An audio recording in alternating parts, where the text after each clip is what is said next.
ಕರ್ನಾಟಕ ರಾಜಕಾರಣದಲ್ಲಿ ಮತ್ತೆ ಸಿಎಂ ಕುರ್ಚಿ ಸುತ್ತ ಪೈಪೋಟಿ ಶುರುವಾಗಿದೆ. ನಾಯಕತ್ವ ಬದಲಾವಣೆ ಚರ್ಚೆಗಳು ಜೋರಾಗುತ್ತಿರುವ ಬೆನ್ನಲ್ಲೇ ಕಾಂಗ್ರೆಸ್ ಒಳಗೆ ಹೊಸ ಶಬ್ದ ಹೆಚ್ಚು ಕೇಳಿ ಬರ್ತಿದೆ.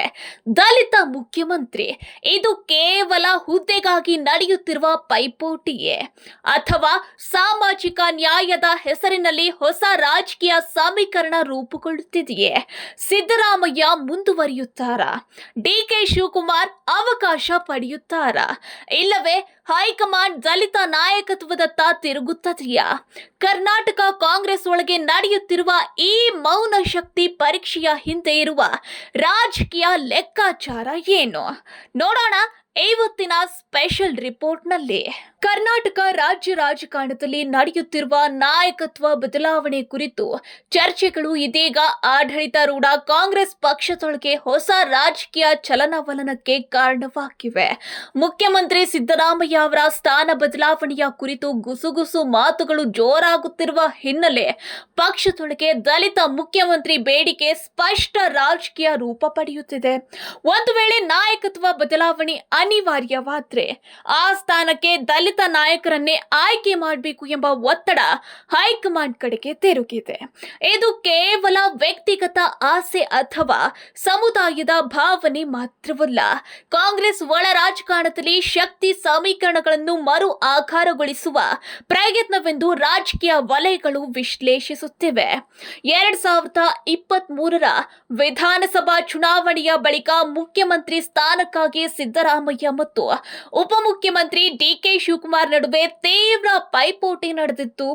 ಅಂತಿಮವಾಗಿ ಸಿದ್ದರಾಮಯ್ಯ ಮುಖ್ಯಮಂತ್ರಿಯಾಗಿದ್ದು ಡಿಕೆ ಶಿವಕುಮಾರ್ ಉಪಮುಖ್ಯಮಂತ್ರಿಯಾಗಿ ಜವಾಬ್ದಾರಿ ವಹಿಸಿಕೊಂಡ್ರು. ಆಗ ನಡೆದ ಅಧಿಕಾರ ಹಂಚಿಕೆ ಕುರಿತು ಅಪ್ರಕಟಿತ ಒಪ್ಪಂದಗಳ ಬಗ್ಗೆ ಹಲವು ಊಹಾಪೋಹಗಳು ಇದ್ವು.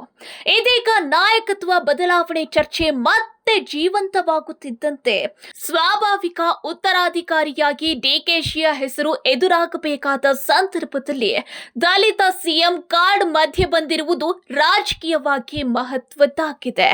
ಇದರಿಂದ ಅಧಿಕಾರ ಪರಿವರ್ತನೆ ಸರಳ ಪ್ರಕ್ರಿಯೆಯಾಗುವುದಿಲ್ಲ ಎಂಬುದು ಸ್ಪಷ್ಟವಾಗಿದೆ.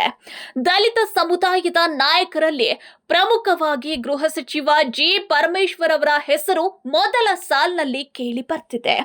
ದೀರ್ಘಕಾಲ ಕೆಪಿಸಿಸಿ ಅಧ್ಯಕ್ಷರಾಗಿ ಕಾರ್ಯನಿರ್ವಹಿಸಿರುವ ಅವರು ಉಪಮುಖ್ಯಮಂತ್ರಿಯಾಗಿಯೂ ಅನುಭವ ಹೊಂದಿದ್ದಾರೆ.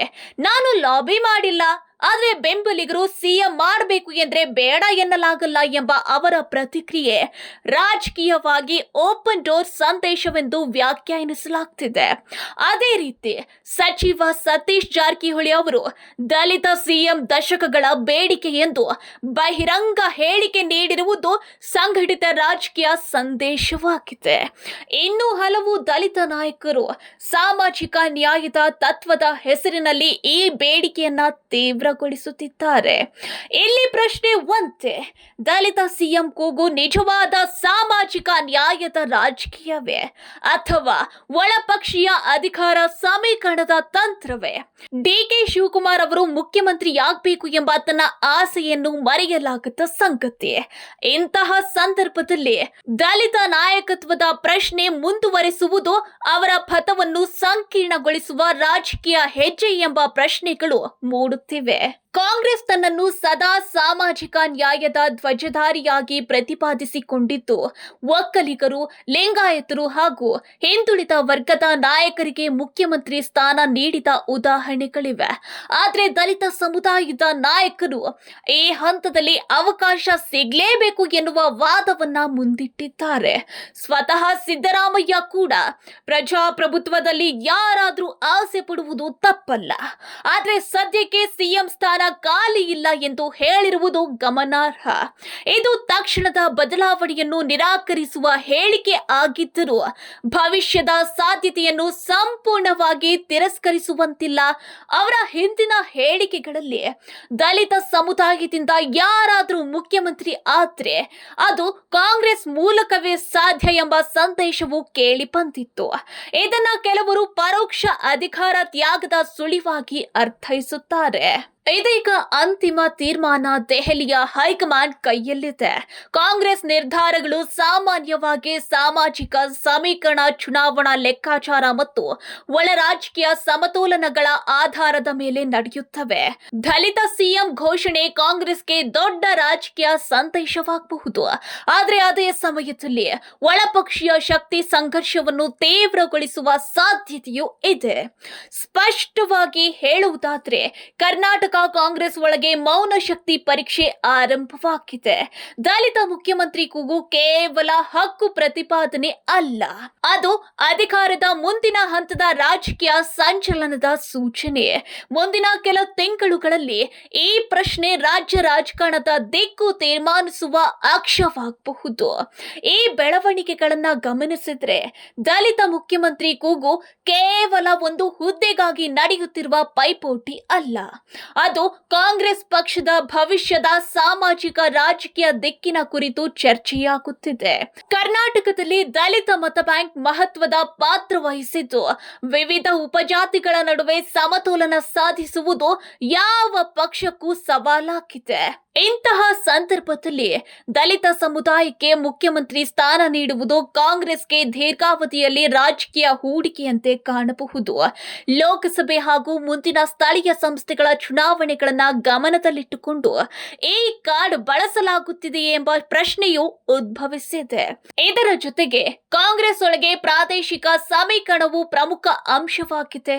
ಉತ್ತರ ಕರ್ನಾಟಕ ಮತ್ತು ದಕ್ಷಿಣ ಕರ್ನಾಟಕದ ರಾಜಕೀಯ ಸಮತೋಲನ, ಜಾತಿ ಆಧಾರಿತ ಪ್ರಭಾವ ಕ್ಷೇತ್ರಗಳು ಹಾಗೂ ಸಂಘಟನೆ ಮೇಲ್ವಿಚಾರಣೆಯ ವಿಚಾರಗಳು ಎಲ್ಲವೂ ಸೇರಿ ಸಂಕೀರ್ಣವಾದ ಚದುರಂಗ ಫಲಕವನ್ನು ಸೃಷ್ಟಿಸುತ್ತವೆ. ಒಬ್ಬ ದಲಿತ ನಾಯಕ ಮುಖ್ಯಮಂತ್ರಿ ಆದ್ರೆ ಅದು ಯಾವ ಪ್ರದೇಶದ ಪ್ರತಿನಿಧಿಯಾಗಿರಬೇಕು, ಸಂಘಟನಾ ಶಕ್ತಿಯು ಯಾರ ಕೈಯಲ್ಲಿ ಹೆಚ್ಚು ಎಂಬ ಲೆಕ್ಕಾಚಾರಗಳು ಮೌನವಾಗಿ ನಡೆಯುತ್ತಿವೆ. ಈ ಲೆಕ್ಕಾಚಾರಗಳಲ್ಲಿ ಹಿರಿಯತೆ, ಅನುಭವ, ನಿಷ್ಠೆ ಹಾಗೂ ಹೈಕಮಾಂಡ್ ನಂಬಿಕೆ ಎಂಬ ಅಂಶಗಳು ತೀರ್ಮಾನಕಾರಿ. ಇನ್ನೊಂದೆಡೆ ವಿರೋಧ ಪಕ್ಷಗಳು ಕೂಡ ಈ ಬೆಳವಣಿಗೆಯನ್ನ ತೀವ್ರವಾಗಿ ಗಮನಿಸುತ್ತಿವೆ. ಬಿಜೆಪಿ ಮತ್ತು ಜೆಡಿಎಸ್ ಎರಡು ಪಕ್ಷಗಳು ಕಾಂಗ್ರೆಸ್ ಒಳ ಜಗಳವನ್ನು ರಾಜಕೀಯವಾಗಿ ಬಳಸಿಕೊಳ್ಳಲು ಸಜ್ಜಾಗಿವೆ. ಅಧಿಕಾರಕ್ಕಾಗಿ ಒಳಗೆ ಹೊಡೆದಾಡುತ್ತಿರುವ ಕಾಂಗ್ರೆಸ್ ಎಂಬ ಭಾವಚಿತ್ರವನ್ನು ನಿರ್ಮಿಸಲು ಅವರು ಪ್ರಯತ್ನಿಸುವ ಸಾಧ್ಯತೆ ಇದೆ. ಆದರೆ ಕಾಂಗ್ರೆಸ್ ಸಮರ್ಥವಾಗಿ ದಲಿತ ಸಿಎಂ ಘೋಷಣೆಯನ್ನ ಸಾಮಾಜಿಕ ನ್ಯಾಯದ ಭಾಗವಾಗಿ ರೂಪಿಸಿದ್ರೆ ಅದು ವಿರೋಧ ಪಕ್ಷಗಳ ದಾಳಿಯನ್ನ ತಗ್ಗಿಸಬಹುದಾದ ರಾಜಕೀಯ ಆಯುಧವಾಗಬಹುದು. ಡಿಕೆಶಿ ಪರ ವಲಯ ಈ ಬೆಳವಣಿಗೆಯನ್ನು ಹೇಗೆ ಸ್ವೀಕರಿಸುತ್ತದೆ ಎಂಬುದು ಪ್ರಮುಖ. ಅಧಿಕಾರ ಹಂಚಿಕೆ ಒಪ್ಪಂದದ ಪ್ರಶ್ನೆ ನಿಜವಾಗಿಯೂ ಇದ್ರೆ ಅದನ್ನು ಮೀರಿ ಹೊಸ ಸಮೀಕರಣ ರೂಪಿಸುವುದು ಪಕ್ಷದ ಏಕತೆಗೆ ಪರಿಣಾಮ ಬೀರುತ್ತದೆ. ಮುಖ್ಯಮಂತ್ರಿ ಸ್ಥಾನಕ್ಕಾಗಿ ನೇರ ಪೈಪೋಟಿ ಕಾಣಿಸ್ತಿದ್ರು ಅಂತರಾಳದಲ್ಲಿ ನಡೆಯುವ ಲಾಭಿ ಚಟುವಟಿಕೆಗಳು ಮುಂದಿನ ದಿನಗಳಲ್ಲಿ ಬಹಿರಂಗ ರೂಪ ಪಡೆಯುವ ಸಾಧ್ಯತೆ ಇದೆ. ಹೀಗಾಗಿ ಹೈಕಮಾಂಡ್ ಮುಂದೆ ಇರುವ ಸವಾಲು ಕೇವಲ ವ್ಯಕ್ತಿ ಆಯ್ಕೆ ಮಾಡುವುದು ಮಾತ್ರವಲ್ಲ, ಒಳಗಿನ ಎಲ್ಲಾ ಶಕ್ತಿ ಕೇಂದ್ರಗಳನ್ನ ಸಮಾಧಾನ ಪಡಿಸುವ ರಾಜಕೀಯ ಸಮತೋಲನ ಸಾಧಿಸುವುದಾಗಿದೆ. ಒಟ್ನಲ್ಲಿ ದಲಿತ ಮುಖ್ಯಮಂತ್ರಿ ಕೂಗು ಕರ್ನಾಟಕ ಕಾಂಗ್ರೆಸ್ ಇತಿಹಾಸದಲ್ಲಿ ಮಹತ್ವದ ತಿರುವಾಗಿ ರೂಪುಗೊಳ್ಳುವ ಸಾಧ್ಯತೆ ಇದೆ. ಇದು ಸಾಮಾಜಿಕ ನ್ಯಾಯದ ಹೊಸ ಅಧ್ಯಾಯವಾಗಬಹುದೇ ಅಥವಾ ಒಳಪಕ್ಷೀಯ ಅಧಿಕಾರ ರಾಜಕೀಯದ ಮತ್ತೊಂದು ಅಧ್ಯಾಯವಾಗಿ ಬಿಡಬಹುದೇ ಎಂಬುದು ಮುಂದಿನ ತೀರ್ಮಾನಗಳ ಮೇಲೆ ಅವಲಂಬಿತ. ಆದರೆ ಒಂದು ವಿಷಯ ಸ್ಪಷ್ಟ, ಈ ಚರ್ಚೆ ಈಗ ನಿಲ್ಲುವಂತಿಲ್ಲ.